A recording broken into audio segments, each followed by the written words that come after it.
أنواع.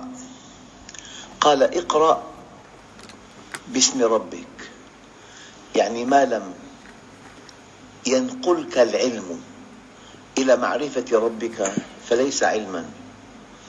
العلم ما هداك إلى الله، العلم ما عرفك بهذا الإله العظيم، العلم ما حملك على طاعته، العلم ما دفعك إلى التقرب إليه، العلم ما هداك إلى سر وجودك، العلم ما هداك إلى غاية وجودك.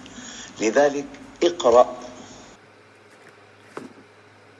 السلام عليكم، كيف الحال أيها الأصدقاء؟ كان في بوست نزلته من يومين تقريبا كده، وحد كتب لي كومنت عليه، وحقيقي الكومنت ده يعني يمكن سبب في ان انا هعمل الفيديو ده، وبجد يمكن سبحان الله يعني سبب من الاسباب اللي ربنا فتحها عليا في الموضوع ده، وانا بفكر فيه بعد كده. والبوست كنت بقول فيه: اذا اردت الدنيا فعليك بالعلم، واذا اردت الاخره فعليك بالعلم، اذا اردت ان تصل الى الله فعليك بالعلم، ومن اجل ان تقبل عند الله فعليك بالعلم، والعلم لا يعطيك بعضه الا اذا اعطيته كلك، فاذا اعطيته بعضك لم يعطك شيئا، ويظل المرء عالما ما طلب العلم، فاذا ظن انه قد علم فقد جهل. ودي من المقولات اللي الامام الشافعي قالها، وحقيقي من المقولات الرائعة اللي بتخلينا نفكر انه ايه اسباب اصلا ان احنا موجودين دلوقتي في الارض. احنا موجودين علشان نعمر الارض، والتعمير مش بمعنى ان احنا نبني منشآت ضخمة وان احنا نركب عربيات فارهة وان احنا نعمل كل الحاجات دي.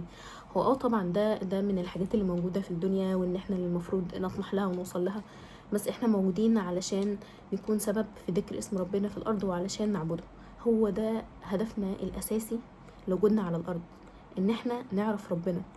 اول آية اتقالت في القرآن الكريم هو اقرأ. اقرأ، مفيش مفعول لفعل اقرأ، لا، انت بتقرأ كل حاجة. انت بتشوف ايه العلم المفيد وتقرأ فيه، والعلم المفيد ده بيشمل حاجات كتير قوي قوي قوي، بس اساس العلم هو مفيد ولا لا؟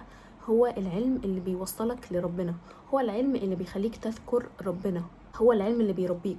لو العلم ما خلاكش متربي فهو ده مش علم نافع انت بتتعلمه. ان انت تشوف ربنا في كل حاجة انت بتعملها، كل حاجة انت بتذاكرها. وليكن مثلا انا دلوقتي بذاكر طب، فانا هحاول استشعر ربنا في كل حاجة انا بدرسها. سبحان الله يا جماعة، فعلا فعلا فعلا دراسة الطب بتخليك تفكر، هو سبحان الله ازاي الحاجات المعقدة دي متركبة مع بعضها علشان تعمل وظيفة معينة احنا مش عارفينها، احنا مش مدركينها اصلا.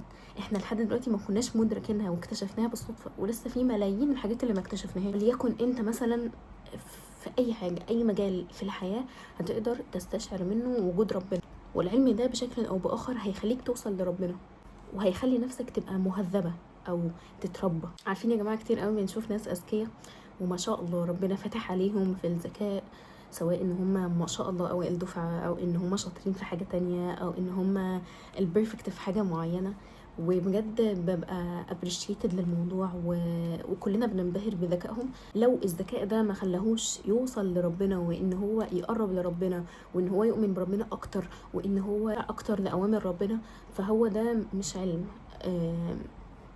العلم اللي هو اخده في الدنيا ده هينتهي بمجرد ما هو ومقياس حلو قوي قوي برضو للعلم، هو العلم اللي هينفعك بعد ما تموت. اي حاجة في الدنيا، اي حاجة في حياتك حرفيا دلوقتي، عمرك هينتهي بالموت، ذكائك هينتهي بالموت، مالك هينتهي بالموت، قوتك هتنتهي بالموت، ضعفك هينتهي بالموت، فقرك هينتهي بالموت. كل حاجة دلوقتي انت بتعيشها هتنتهي بالموت، الا الحاجة اللي انت انتفعت بيها وقربت بيها من ربنا، هي هتفضل مكملة بعد الموت في قبرك. هي دي الحاجة اللي انت هتتحاسب عليها بعد ما تموت، وهي دي الحاجة اللي سبحان الله هترفعك درجات بعد الموت، وهي دي الحاجة اللي هتخليك تعرف ربنا اكتر علشان تستأنس بيه.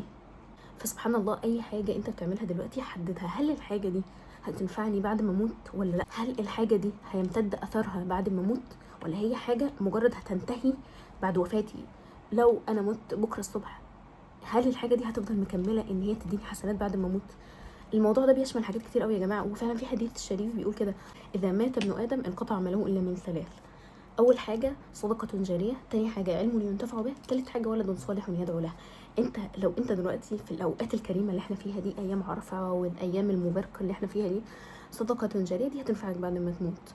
عمل ينتفع به، العلم اللي انت بتتعلمه دلوقتي عملت بيه عمل ينتفع به بعد كده تبيه غيرك، علمته لغيرك، عملت بيه اي حاجه تخليها مستمره بعد ما تموت، دي هتنتفع بيها.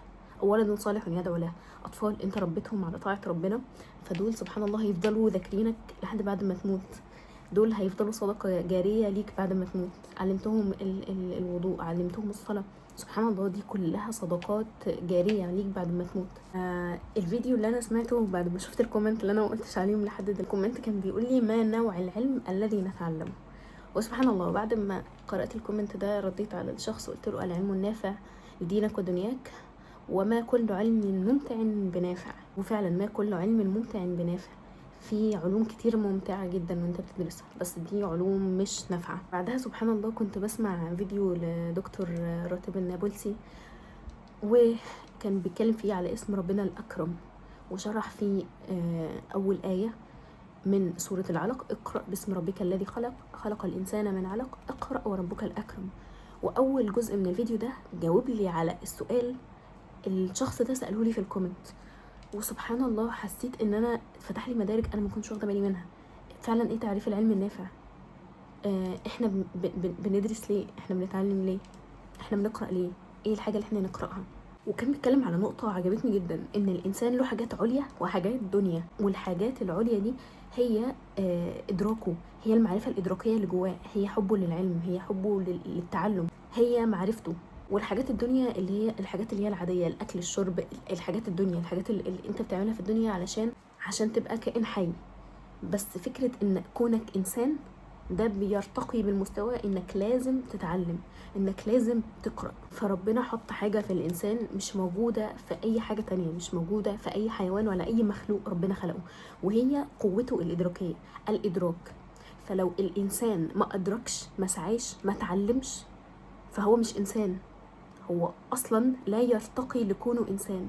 ربنا حط فيك حاجة عليا، وهي الحاجة إلى المعرفة، الحاجة للتعلم، الحاجة للعلم. فلو أنت مش بتلبي الحاجة العليا اللي ربنا عملك عشانها، فأنت مش إنسان. إنسان عموما عبارة عن عقل وعن شهوة. فلو الإنسان لبى حاجته المعرفية للعلم والتعلم ومعرفة الله، فهو كده بيوسع دايرة العلم، دايرة العقل، وكده بيرتقي لمستوى أعلى من الملائكة، هو الإدراك. بالعكس جدا، لو الإنسان لبى شهواته في مقابل العلم ما تعلمش، فهو كده بينزل لمستوى الحيوان أو أقل كمان، لأن الملائكة هم عبارة عن عقل بدون شهوة. فأنت أصلا إنسان مجموع من الاتنين، عقل وشهوة. لو أنت سميت بعقلك فأنت أعلى من الملائكة، ولو أنت قللت من نفسك وما أدركتش الحاجات وما تعلمتش، فأنت نزلت لمستوى أقل من الأنعام، إنهم إلا كالأنعام بل هم أضل. ملخصا لهذا الفيديو، ما لم ينقلك العلم إلى معرفة الله فهو علم ليس بنافع. بس والله يا أصدقاء، هذا فيديو اليوم، وأتمنى إنكم تكونوا استفدتوا من الفيديو ده، لأنه حقيقي أثر فيا أنا شخصيا، وأنا متأكدة إن أنا هسمع الفيديو ده مرارا وتكرارا، لأن عندي امتحان بعد بكرة، وحسيت إنه أنا لو ما قلتش الكلام ده دلوقتي بالحماس اللي جوايا، فأنا مش هقوله، ومش هيبقى طالع بنفس ما هو طالع يعني عامة دلوقتي. فأتمنى تكونوا بخير وتعلموا وسعوا وارتقوا للإنسانية اللي ربنا خلقنا بيها. واسمعوا الفيديو بتاع دكتور راتب النابلسي، وأشكر صاحب التعليق أو صاحبة التعليق، لأنه كان سبب إن الفيديو ده يبقى معمول دلوقتي حاليا. وبس كده.